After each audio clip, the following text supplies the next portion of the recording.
بہت سے لوگ پوچھتے ہیں کہ اچھا کس پہ قربانی لازم ہے، کون قربانی کرے، اور پھر عموماً یہ بتایا جاتا ہے کہ جو صاحب نصاب ہے، جس پہ زکوٰۃ ہے، وہ قربانی کرے. لیکن ہم دیکھتے ہیں کہ اللہ کے رسول صلی اللہ علیہ وسلم تو کبھی بھی صاحب نصاب نہیں ہوئے. ان کے ہاں تو کبھی بھی اتنا مال جمع نہیں ہوا کہ آپ اس میں سے زکوٰۃ نکالیں یا کچھ اور.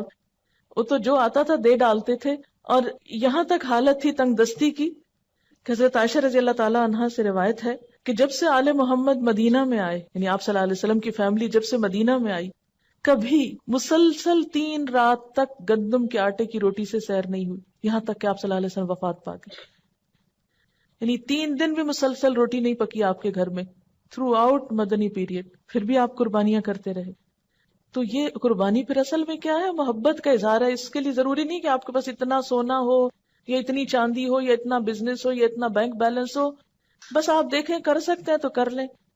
ایک قربانی بھی سارے گھر کی طرف سے کافی ہو. محبت کے اظہار کے طور پر اللہ تعالیٰ نے خود جو طریقہ بتایا، کیونکہ آپ یعنی ویسے بھی محبت کے اظہار کے لیے تحفہ دیا جاتا ہے، لیکن جب آپ کو پتا چل جاتا ہے کہ فلاں شخص کو یہ چیز بہت پسند ہے، تو آپ کی پھر کوشش کیا ہوتی ہے کہ میں وہ دوں جو اس کو پسند ہے.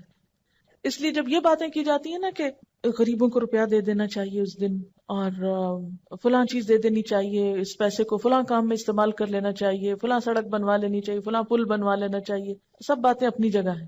لیکن آج آپ کے محبوب کو پسند ہے کہ آپ ایک جانور قربان کریں. یہ سارا سال پل بنوائیں، سڑکیں بنوائیں، جو مرضی کرائیں، لیکن آج اس کو کون سا تحفہ پسند ہے آپ کی طرف سے؟ جانور قربان کرنا. کیوں؟ اس لیے کہ آپ کاغذ کا روپیہ کسی کے ہاتھ میں دیتے ہیں نا تو وہ فیلنگ نہیں آتی.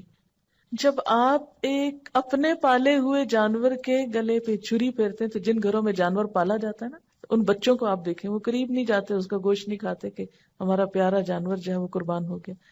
روتے، اور اس وقت جو دل کی حالت ہوتی ہے وہ روپیہ کسی کو پکڑانے سے وہ جذبات نہیں پیدا ہوتے.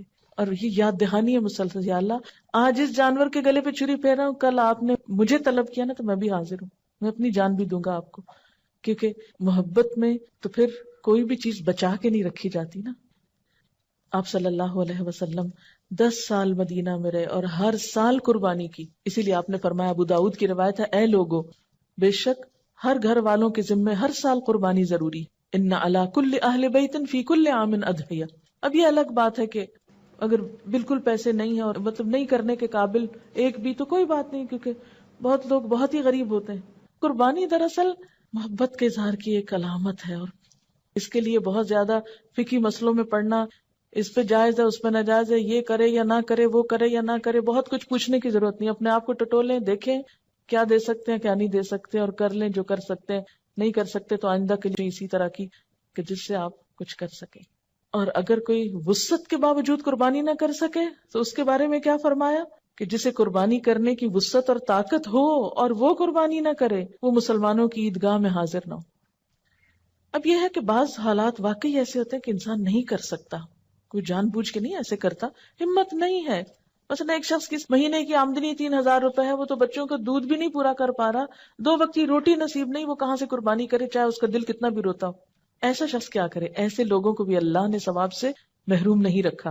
ایک آدمی نے حضور صلی اللہ علیہ وسلم سے عرض کیا کہ میرے پاس قربانی کے لیے تو کوئی جانور نہیں، لیکن میرے پاس دودھ دینے والا ایک جانور ہے، یعنی میرے گھر میں ایک مثلا گائے یا بکری وغیرہ ہے، اسی کو کر دوں؟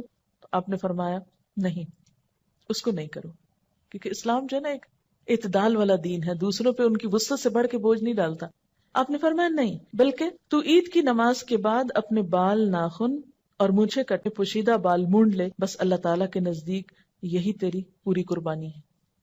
اسی لیے ہمیں کیا حکم دیا گیا ہے کہ ذوالحج کا چاند نظر آنے کے بعد نہ ناخن کاٹے جائیں، نہ بال کاٹے جائیں، نہ ہی شیو کی جائے، اور نہ ہی بال اکھاڑے جائیں. نو ویکسنگ، نو تھریڈنگ، نو پلکنگ. اور عید کی نماز کے بعد کیا کیا جائے؟ کیونکہ عام طور پر تو کیا ہوتا ہے، عید کی تیاری میں لوگ اپنے آپ کو سنوارتے بناتے ہیں، بچوں کے بال کٹوائے جاتے ہیں، حجامت کروائی جاتی ہے. لیکن اس عید کے موقع پر عید سے پہلے کچھ نہیں کرنا. عید کی نماز کے بعد جب دوسرے لوگ جانور کاٹ رہے ہوں گے تو آپ کے پاس جانور کاٹنے کو نہیں، تو اپنے ناخن کاٹ لیجئے، یہی آپ کی قربانی ہو گئی. یعنی جس کے پاس وسعت نہیں، اور جس کے پاس وسعت ہے قربانی کرنا ہے، اس کے لیے بھی یہی حکم ہے. اور حاجی جو حج کرنے جا رہے ہوتے ہیں تو احرام کی حالت میں بھی ان بالوں کو، ناخنوں کو آپ ٹچ نہیں کر سکتے. تو اس طرح حج والے اور قربانی والے اور بغیر قربانی سب ایک چیز میں تو شریک ہو سکتے ہیں نا. یعنی اللہ تعالیٰ ہر ایک کو نیکی کا موقع دیتا ہے.